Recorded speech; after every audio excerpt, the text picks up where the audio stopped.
皆さんこんにちは。寺子屋忍者の岩沢です。寺子屋忍者では三田弘法寺で茶道や華道の体験教室を行っております。今日は弘法寺で小田海光先生にインタビューをさせていただきます。どうぞよろしくお願いいたします。では今日は早速小田海光先生にインタビューさせていただきたいと思います。どうぞよろしくお願いいたします。よろしくお願いいたします。今日はお招きいただきまして、こちらこそお招きいただき広報寺なんでいらしていただいてありがとうございます。ありがとうございます。はい、早速ですが、視聴者の方に簡単に自己紹介の方をお願いしてもよろしいでしょうか。今日は素敵な機会をいただきましてありがとうございます。広報寺で教務主任をしております海に光ると書いて海光と申します。でここね、木村さんという送り人のモデルになった方がこちらを、オーナーとしてねやってらして、で実はその木村さんから主人が館長をしてくれないかというふうに頼まれましたことから今私の主人がここで館長させていただいて、で私もそのことでおかげさまでこうして夢のお坊さんになりまして現在に至ります。なんか不思議なねご縁で、やっぱりここってもともと弘法大師空海様のお祭りしてるお寺さんなんですけれども、何か必要のある方がここにヒューッと集められるような、なんかちょっとハブ空港みたいなね、なんかそういう人がここで出会っていったりとか、ここで癒されたりとか、なんかそういう不思議な場所だなというふうに思っていて、なんかここと関われば関わるほど、なんかね自分の夢がねすごく膨らむし、なんか願いが叶えられるしっていうような感じでね、もういつの間にか入り浸って、ここはね普通のお寺さんとちょっとしてて、木村代表がいらして館長がいて、住職さんと副住職さんもいらっしゃるんですよ。立派な方がね。で私はもう本当にここ仏道学院というところでお坊さんを養成する学院なんかも主人がやっておりますので、それでお坊さんに本当になりたてなので、よくこういうふうに YouTube に出てるとなんか住職さんってちょっと勘違いされちゃったりするんですもっと立派な方が住職さんも副住職さんもいらっしゃいますので、私はどちらかというとなんかある詩人の方がねたまたまここに遊びに来て、でいろいろお話してたら、ここの職員っていうわけでもないのでふわふわしてるんですって言ったら、その詩人の方がじゃあ富裕層ですねっておっしゃったので、それいいですねって言って今漂いながらですねおりますので、ぜひね弘法寺いらした時は声をかけていただけたら嬉しいなというふうに思ってます。明治時代にどうやら一人の海女さんがここの地に持ってきて、で最初はここ小さいお寺さんがあって、その後いろんな持ち主の方が今こうした形でもう初めていらっしゃるとねぜひ皆さんホームページとかで見ていただければと思うんですけれども、すごいお寺のイメージとはちょっと全然違う素敵なビルディングで、この中に3階に本堂がありまして、で横に一緒に合わせて霊廟があって、すごいですよ。ピッとボタンを押すと自動でわーっとお墓が出てくるという最新式のね今東京ではこういうところも増えてるようなんですけれども、やっぱお墓事情によってね時代によって変わるじゃないですか。で割とここはこういう新しい形にした割と初めの方にこのような形に今なってるようなんですね。雨にも濡れなくてすごいいいですよね。なんかちょっとお墓の概念とかが変わりますね。すごく素敵ですよね。グッドデザイン賞なんかもね。そうですね。それでもともとがそれこそ空海様が修芸主院といって、日本の初めてのそういう民間の学校を作ったような方なんですよね。なのでうちの主人が館長になった時に木村代表と相談して、ここではエンターテラメンツと言ってですね、とにかくいらした方がいろんな形で楽しめたり学べたりというような音楽会だったりとか、お茶をやっていただいたりお花をやっていただいたり、さまざまなイベントを通して本当に来た方がそこで生き生きと生きてる人たちが生き生きとっていうそういうコンセプトでね。空海さん自体がそうですもんね。生きてるね。そうなんですよね。そうだから空海さんそのものがやっぱり仏教でもいろんなね考え方もあるし、例えばお祈りしてお祈りすれば極楽浄土にやがていけるとかいろんな考え方があるじゃないですか。でその中でも空海様の考えっていうのは即身成仏、生きてる今幸せになるっていうようなコンセプトの考え方で、それと同時にすごくやっぱり広い世界観というか宇宙観というか、その規模がやっぱり大きいなっていうのと、やっぱり学べば学ぶほどね、私空海様のイメージってちょっとどっちかっていうと男性的な荒々しいイメージがあったんですけど、いや実はものすごく繊細できめ細やく優しいっていうような、勉強すればするほどそういうようなね感じを受けますね。本当に空海といえばっていう感じで、もうね皆さんちょっと憧れの存在というか。そうですね。ちょっと普通の宗教とはなんかこう違って、違いますよね。なんかちょっとアイドルじゃないけど、なんか別の意味での空海ファンの方ってね、仏教徒じゃなくても多いような気がしますね。そしてまた多分その教えが特にこの数十年でも人の意識とか価値観ってすごい変わったじゃないですか。世の中でいろいろ風の時代とか言われてたりとか、今までの努力忍耐苦労みたいなところからやはりもっとこう人間が解放されていく、実はなんかその空海様が残された言葉をいろいろ見ていくと、もう今の時代にぴったりな、言葉っていうのがたくさんありますね。あと帰依の日、こちらこちらについても少し教えていただいて。そうですね。これね、実は私の主人も木村代表も最初お坊さんではなかったんですよね。ここのお寺を経営するにあたり、やっぱり得度させていただいてきちっとお坊さんになろうということで、その師匠が当時仁和寺の総長をしていらした吉田先生というもう大変素晴らしい方で、その先生がもともと宮島の大聖院さんというところの住職さんをしていらっしゃる方なんですけど、その方からその主人も木村さんも得度という受けさせていただいて、お坊さんということでさせていただいてるんですけども、その宮島のその山を上がっていったところに弥山というお山がありまして、そこを空海様がその日本に唐から帰られた時に初めてその修行のために火をつけた1200年前の帰依の日っていうのがありまして、その帰依の日というのを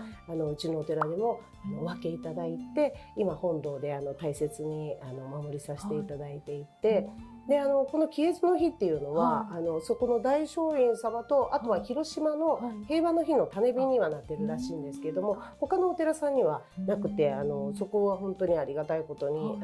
唯一今うちのお寺で分けをいただいてるというような感じで、帰依の日なんですけれども、それと同時にここでは始まりの日というふうにも言っているんですね。だから何事にも何か新しいことを始めるっていうのだけが始まりの日ではなくって、多分生きてる中っていろんなこと挫折する時もあれば、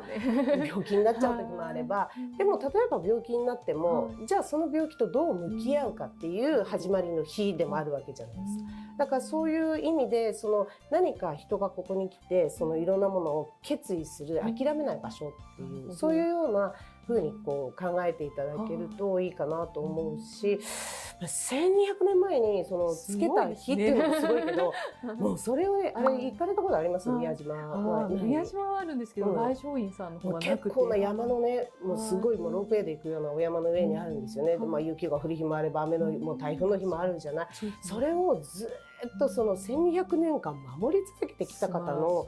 大聖院の方々のそのエネルギーっていうのがすごいなと思って、そんなありがたいのをいただいて、でその日でうちは毎月21日にごまの火をねわーっと炊いて祈願をさせていただくんですけども、ぜひね本当にどなたでもこれ参加できるので、実際にやっぱり体験していただきたいなっていうふうにね、結構感動しますよね。私一番最初小畑見た時、なんかあんなにすごいものなんだなと思って本当に感動しました。21日に今は毎月必ず21日の夕方18時ですね。もうちょっと早かったんですけど、皆さんできるだけ来れる時間ということで18時から今お布施は少しいただいておりますけれども、お問い合わせいただければいつでもねお越しいただけて、でそれと同時に下に1階入ったところにその弥山のお山にあるののちょっとミニチュア版みたいな感じで、その火で沸かしたお湯があるので、もうそれは本当に体にもとても良いというふうに言われてますので、ふらっと来ていただいてもそのお湯はご自由に飲んでいただけるのでね。なんかそのうちお茶とかもそのお湯そうでこうですよねご利益ありそうなねいいですよね。空海さんが1200年前に日本に遣唐使として行かれて戻られて、その時にそちらのところに転化をされたのがもともとそうそうがその帰依の日のその大春宮島の上にある日で、ずっとそれから1200年間消えてないわけですからね。まあ、すごいことですよね。で空海様も当時ねその遣唐使船で、まあ、皆さん歴史の教科書で習ってるかもしれないけど、長安っていうところにねいらしてその密教を授かってくるんだけども、私たまたま20歳の成人式の頃にですね、ちょっと大学で考古学の勉強を取っていて、授業で選択で取ってて、その考古学の先生方がね皆さんそこにツアーで行くっていうんで、なぜか考古学者に紛れてそこに行ってるんですよね。それ勝手に自分の中ではケイカージャリという方から授かって、その私本名エリって言うんですけど、まだ髪の毛あった頃エリって言うんですけど、その恵むっていう字にケイカをしょうケイってそうで、そして真言宗ですごい大事にされてる李朱経というお経があるんですけど、それで李って王様の李って書いて、で私はなんか親が本当にいい名前をつけてくれたなと思って、今のこの海に光の開口とともに自分の名前はすごい大事だなと思ったり、あの時に20歳の時に何も分からずになぜかそこに行ってたっていうのも何かやっぱりこういうご縁だったのかなとかって。わかりました。どうもありがとうございます。開光先生はどのような経緯で仏門に入られることになられたんですか？もともと結婚しまして、毎日お客さんが来る家なんですよ、なぜか。でこれまでに結婚して30年ぐらい経つんですけど、いらした方が3万人を超えてるっていう、すごいですよね。驚異的な家なんですよね。毎日どれだけ知り合いがいるんだろうっていうね。で最初はもともと料理とかできない、24、25歳で結婚してるので何もできないじゃないですか。おもてなしも分からなければ料理もできないし、でもそんな中お客さん来るから行かないし、作ってるうちにだんだんそれでこう見た方が料理を教えてほしいとか、あと本出したらいいんじゃないかとか、本を出されてます。あと自分でいろんなアイデアが出てきて、これをちょっと人に取られたくないなって、これ私が考えたアイデアですみたいなので、本に出したりとかして、本実は料理本2冊ぐらい出したんですけど、でそうこうしてるうちにその料理教室に来てた方がもっと深い勉強をしたいっていうことで6ヶ月の女性の勉強会っていうのを始めたんですね。で1回10名から15名ぐらいで一緒に合宿したりとか、本当に深い学びをして、で15期ぐらいまで続けた中で、やっぱりこう女性が多いんでいろんなお悩み相談に、体のことだったり家庭のことだったりで、そうした中でなんとなくイメージの中でいつしかその禅問答のようになっているうちに、自分がこういう姿でお坊さんのように法話をしてるみたいな、なんかイメージ映像がこうチラチラ流れるようになりまして、でもかといっていきなり旦那さんも子供もいてお寺に入りますとか今日の学校行きますっていうわけにはいかないんで、出家しますとかね、離婚するのっていう話になっちゃうので、諦めたわけではなく、現状で満足していたところ、たまたまこういうご縁ができまして、でもうそれは私もお坊さんに実はなりたかったですっていうことで、旦那さんからの入り口だったからよかったけど、いきなり自分からね寺入りますって手外したらもう旦那さんの子供もね何するのってなるじゃないですか。なので、今は本当におかげさまでね、なりたい姿になれたっていう、なんかもう木村さんとのご縁とか、ある意味主人とのそういう出会いも、いや実はこの日のためにあったのかな勝手に思っております。なんかそのチラチラっていうのはなんか起きてて普通になんかあれは寝てる時、もうね皆さんにこう話をしてるんですよね。それでずっとこう会話をしてたりとか、あとお悩みがあった時にこう LINE とかでいろいろこう答えたりとかしてると、ある時ふっとその人のその悩みが解消される時があるんですよね。その瞬間っていうなんか笑顔になる瞬間があって、そうすると不思議なもんで、実はこれ相手じゃなくって自分が抱えてた問題が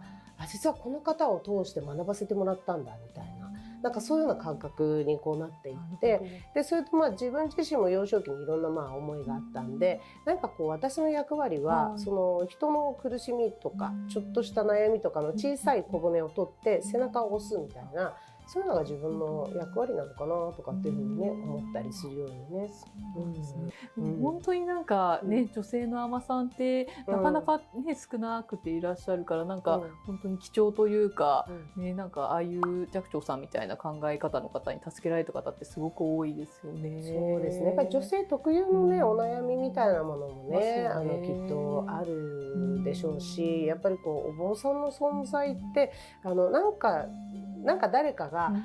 ちょっとどうしようかなってふと思った時に、なんか誰にも関係なく誰にも言わずに相談できる相手とか、やっぱりそういうのって必要だなって思うので、何かこうお一人でもお役に立てたら、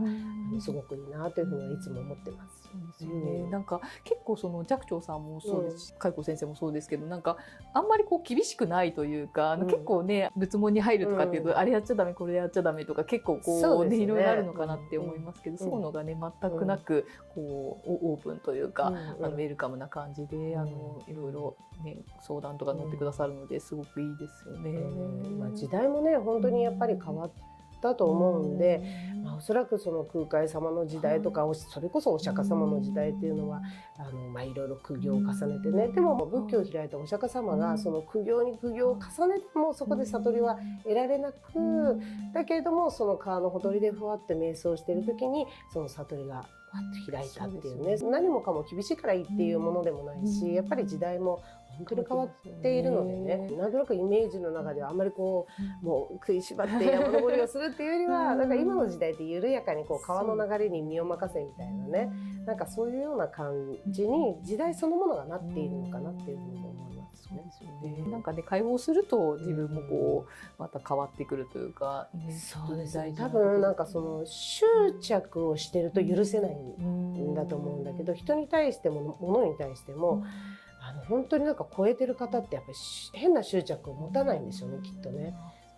得度をされる時に剃髪とかもなさったと思うんですけれども、何かそのきっかけというか、結構その女性がその剃髪するって、なかなか思い切れないかなって私なんかはちょっと思ってしまうんですけど。そうですね。もともとね、先ほどもお話ししたみたいになんか自分の中でのイメージ映像がこうあったんですよね。ただそれはもうちょっと80歳とか90歳とか寂聴さんぐらいのイメージ、それこそね。で剃髪をしてるイメージだったんで、その自分のイメージよりは予定よりはだいぶ早かったんですけど、55歳だったので、うちの仏道学院というのは半年間で得度までさせていただくんですけど、特にその絶対剃髪しなきゃいけないということではないんですね。なので私も自分の映像の中で見ていた自分の姿を本当に見てみたいっていうのが一番にはあって。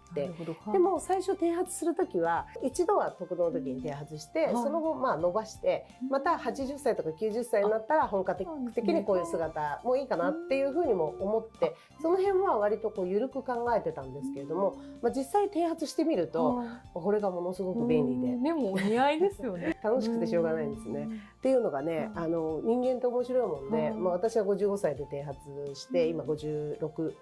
あれ今年7になるのかな、自分の年齢忘れましたけど毎朝鏡見ると、絶えさんお若くて綺麗だからあれだけど、結局白が増えてきたなとか、ちょっと抜けてきたなとかね、気になる。毎朝鏡を見るたびに自分の老けていく姿を見るわけですよね。でこれってなんとなくね、意識の中でね、年取っちゃったっていうことを自分で自分の鏡を見ながら洗脳してるような、髪の毛薄くなっちゃった、白が出てきちゃったみたいな感じでね。だけど今こう生まれたての姿なので、そして時にはウィッグをつけて変装して街を歩いてる時もあるんですよね。なんか気づかなくて、あれなんかどこかでお見かけしたような気がするなと思ったみたいな。だからすごいややこしくてね、昔は髪の毛長かったし、名前エリだし、今は短くショートのカツラをかぶってる時もあれば、カツラをつけてない時もあれば、もう本当にちょっとね皆様に混乱をさせてしまってね。いいですよね、自分の中でも。皆さんだから次に会った時に初めましてって、いやさっきもお会いしましたみたいな。でも今はこの姿がすごい心地いいんですよね、自分の中でね。人ってそれぞれやっぱりこう心地いい状態ってあるじゃない。だから例えばね、お着物着てる時の自分の気持ちの違うで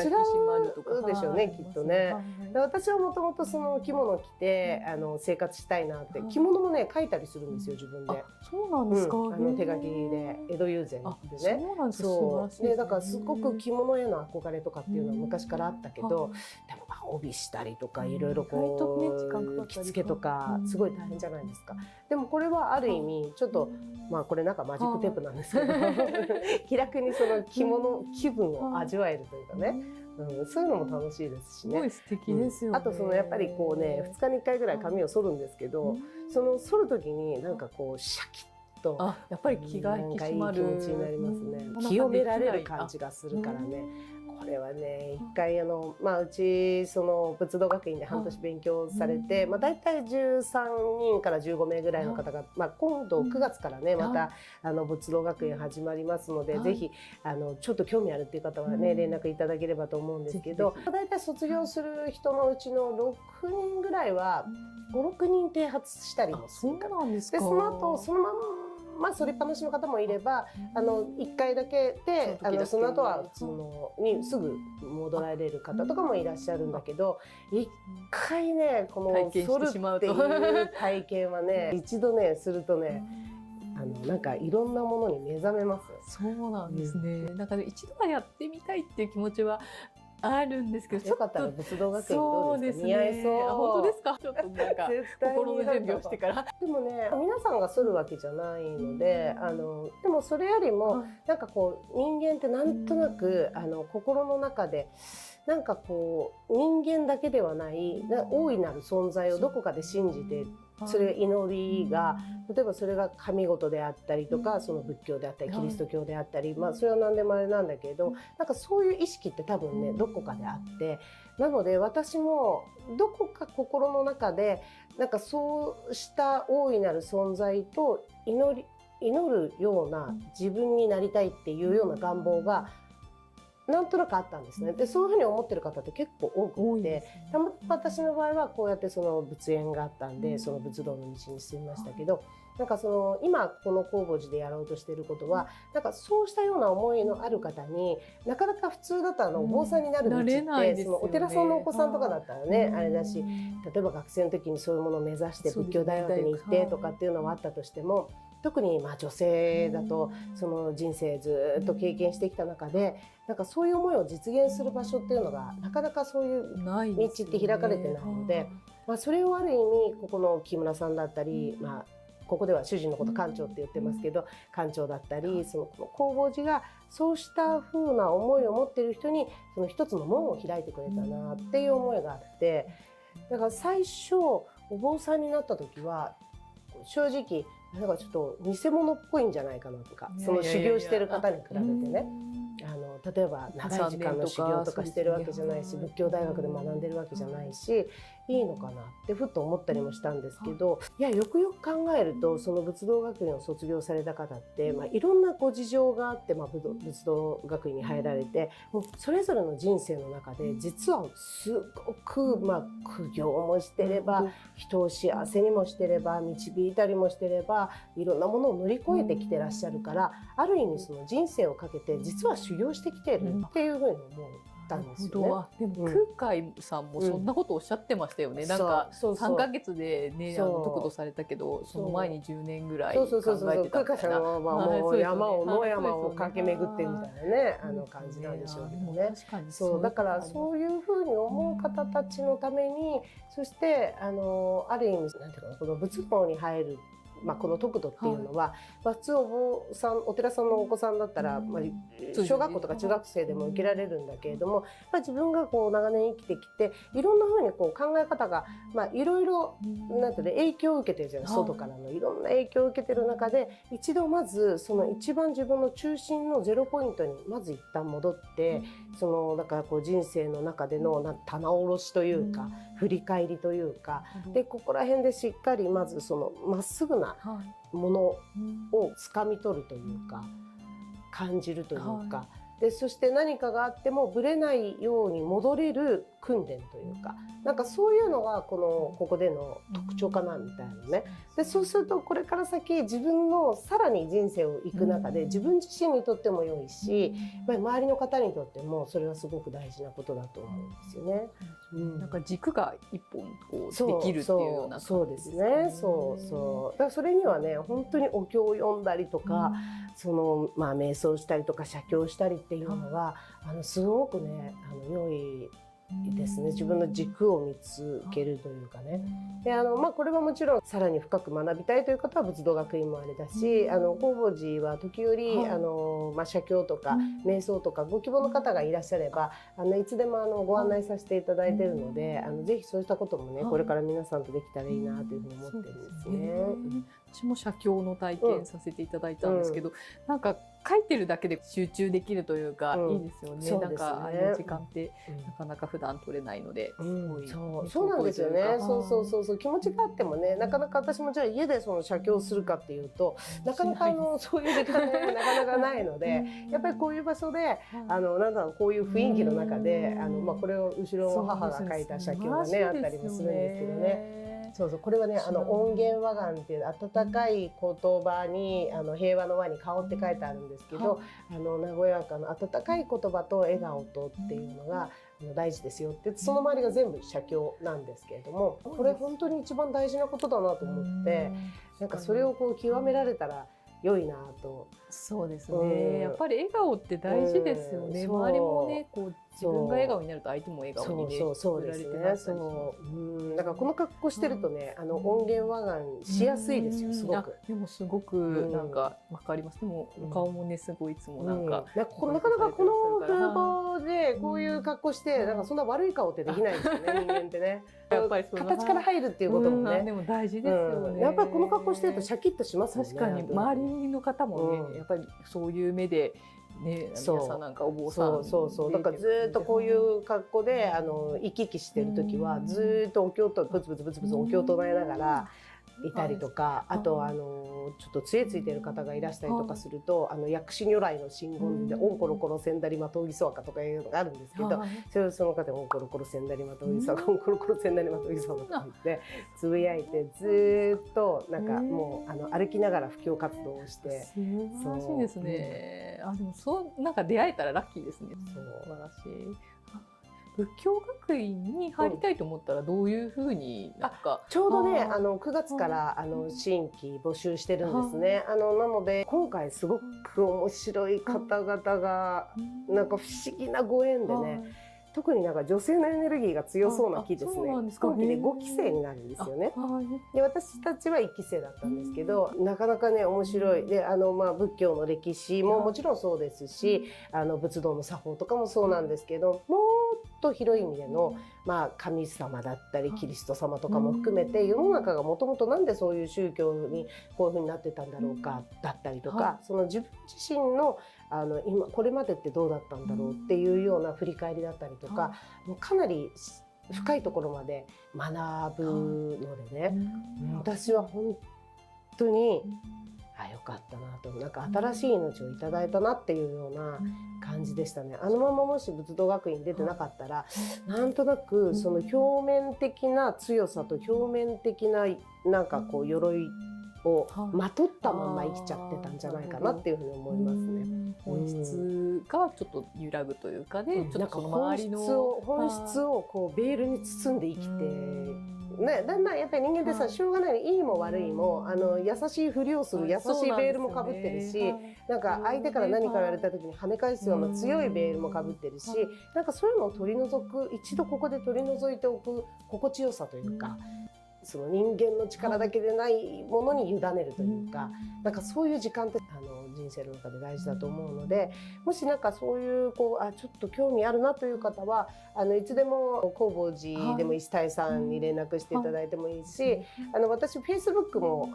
小田エリとか小田開口で小さい田んぼの田小田エリ小田開口で検索していただくと出てきますので、そこに直接見学行きたいんだけどとか話聞きたいんだけどって言っていただければ、いつでも館内ご案内して説明もさせていただくので。なんかね、館内も常にいろんな方が毎日ね、本当にたくさん来ていただいてて、外国の方も、そうですね、はい、ヨーロッパの方とか、いいですよね。なんか日本に来てね、そういう体験、お茶の体験とかね、なかなか本当にできる場所ってないですよね。日本人でもね、そういうのやったことないっていう方って意外と多くいらっしゃったりとか。そうですよね。本当にお茶の体験とかね、だから小さいお子さんとかもお茶とかお花の体験とかね、こう静かな場所でって。この前たまたま小さいお子さんがね、なんかここの町内会のフェスティバルがあって、それで一等賞がなんか食事券とかこうサンダルか、あとお寺見学ツアーっていうので、6歳の男の子が当てたらしくて、僕お寺ツアーがいいとか言って、ここで見学に来たんですよ。それを選ぶところがなかなか渋いですね。ここで館内ご案内してたらすっごい喜んで、もうなんか仏画とか見てめちゃくちゃ喜んでるんだけど、でここの場所に来てお食事用意してたら「静かでいいね」とか言っちゃって、大人っぽいですね。だから子供でもここのなんか空気感というか。ですって親にずっとね、僕が選んだんだよこのお寺ツアー。すごいですね。大人っぽい。でまた来たいとかまた来たいでどうしてって言ったら、この静かな感じがいいって言ってね、お子さんでもありますね。あると思うんですよね。癒される感とかっていうのってあるかもしれないし、今の方皆さん忙しいからなんかこうふっと足を止める場所っていうのって必要だと思うね。